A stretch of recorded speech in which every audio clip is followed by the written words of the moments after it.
Hello my friends, let's go to the Bakhmut city, the hottest spot on the front lines, and there we have the movement of the Wagner forces.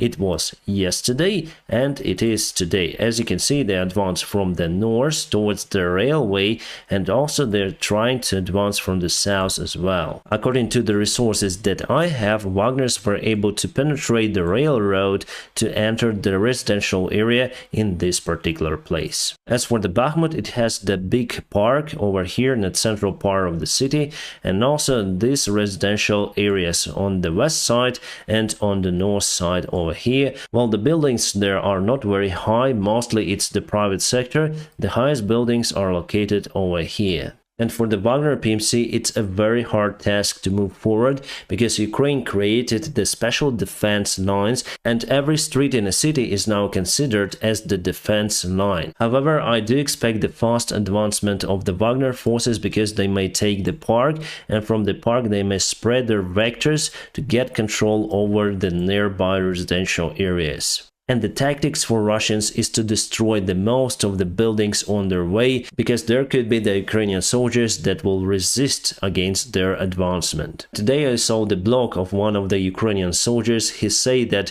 if the Ukrainian army would have prepared the huge defense lines with armored vehicles like we did in Avdiivka, there would be no any advancement of the Wagner forces into the city. And about the possible encirclement of the Bakhmut city, Wagners got enough resources at first to encircle not only Bakhmut, but also cut this road from the supplies. But they were not acting very fast. That is why Ukraine was able to send the reinforcements, and Wagners just stack here on the north and here on the south. They are now unable to close this gap near to the Chasiv Yar and continue to fight in the city itself, trying to get the small victory by taking the city. But of course, the encirclement of the Ukrainian forces would be the huge success for the Wagner forces, but not this time. For now, it's too late and it will not happen. And now let's go to Avdiivka. It's not really far away, but Russia got devastated out there because they faced with the Ukrainian resistance that was much better prepared compared to the Bakhmut city. There was the intercepted call between the Russian soldiers, and they say between each other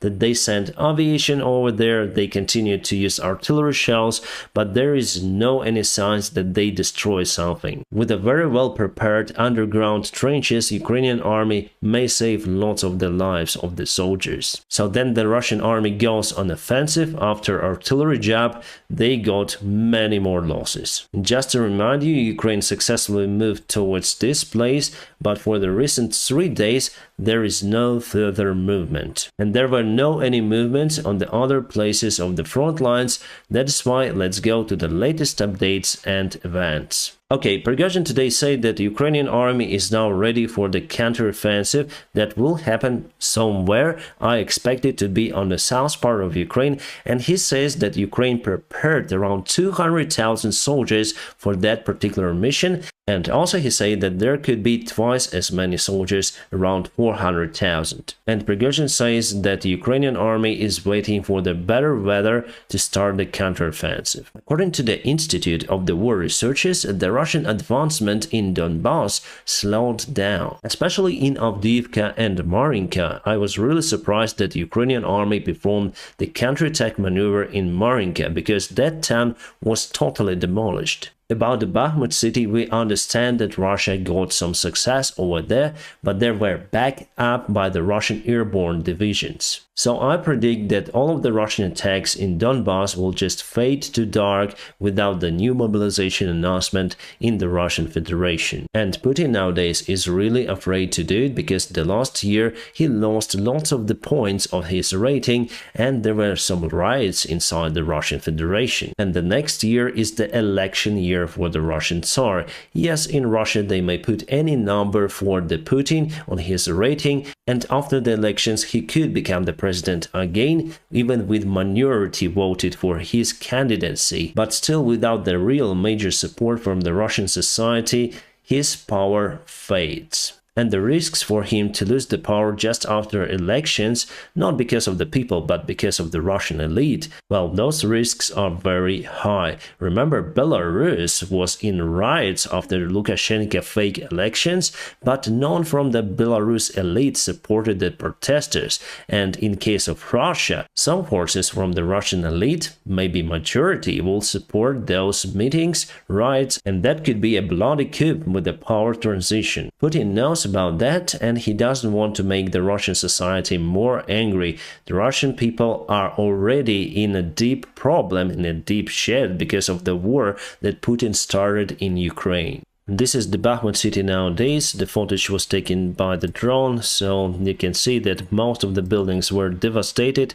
It reminds Mariupol, but that is the Russian tactics. That is what they do. If they want to take the city and move forward in it, they use the aviation bombs, they use artillery against the constructions, eliminating any kind of the shelter for defending soldiers. And they use these tactics many times, also in Chechnya, in Grozny, the capital of that republic. It was totally demolished by the Russian army. And here we have the Russian map of the fortifications. You can see that they even built them on their territory on the north part of Ukraine. They do afraid that Ukraine might go to Belgorod, Kursk, or maybe Voronezh, who knows. You probably know Sturkov, the Russian war criminal, and he says that just before the Ukrainian counterattack on the south, Ukraine might go to Belgorod to deflect the attention of the Russian forces.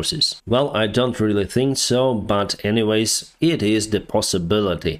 As you can see, they accumulate lots of the defense lines near to Melitopol. They do afraid that the Ukrainian army will try to get the Melitopol under their control and move forward to Crimea. You can see they also constructed lots of the heavy defense lines near to Crimea. About Donetsk and nearby urban territory, they do not require the defense lines. You can see the bridges over there, but the city, the urban construction itself is a huge defense line. And here we see just the new fortifications, but Russia was building the defense lines for a long time in self-proclaimed republics as DPR and LPR. So I guess it's the suicide mission for Ukraine to go attacking Donetsk or Luhansk. Well, we may try to go over north, over here. It could be possible, but the main strike I think could be on the south, its most preferable direction. And you probably know that there was the spy leak of the interesting confidential information from the United States. And now we understand that the United States have their spies in every Russian military sphere and intelligence.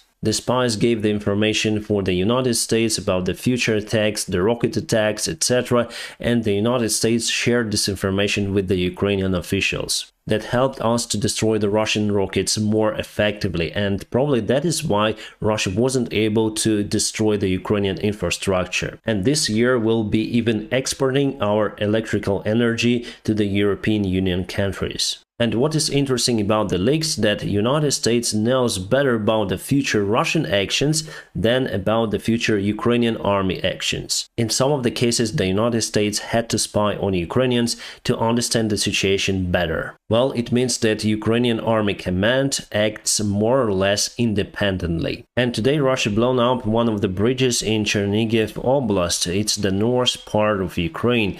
I wonder why. Maybe they too afraid of the Ukrainian counterattack on their territory. And more information about the Polish-made Rosomak. You can see it's a nice looking vehicle. A little bit high, but I think it's okay. It has the turret, it has the modern-day control system, and very comfortable seats for infantry. From what I can see, it has the air-conditioned deck that can provide also the cool air or the hot air if needed. And the controls are similar to the normal car, I would say, or maybe to the bus. And this is the China media resource. They put this visualization of the Chinese army attack on Taiwan. And just to remind you, Chinese army is now on the military drills around the Taiwan island. And the United States does not exclude that they will use their army on Taiwan in case China tries to invade this island. Well, China may try to do it. Communists do not have brains, but it will not be effective military operation. It would be disaster for China and for the global economy and for the chip production, because most of the chips are being produced in Taiwan. And after this failed try, communist China will not recover, and there is also the great chance for formatting the Chinese regime. And Chinese really want to make it happen, but they do afraid, especially witnessing how Russia struggles in Ukraine. So my forecast that China will not dare to attack Taiwan. But as I say to you, communists are very stupid and illogical in their decisions. So China now crossed the median line with their exercises and basically surrounded the Taiwan island. It also happened before the last year after Pelosi visited the island. So after she left, China launched the military drills again surrounding the island 3 days after Pelosi's visit. And NATO countries will go on a massive military drills in aviation that will use more than 220 planes. It is the most massive usage of the aviation in the military drills since 1949. And this is the Luftwaffe Airbus A400 with quite interesting German livery. My friends, now please press the like to this video, and if you want to support my job, you may find the link in the video description just below where you can support me on Patreon, or you may join the sponsorship on this channel. Thank you so much for your kind support. I wish you all a peaceful sky wherever you are, and have a great time.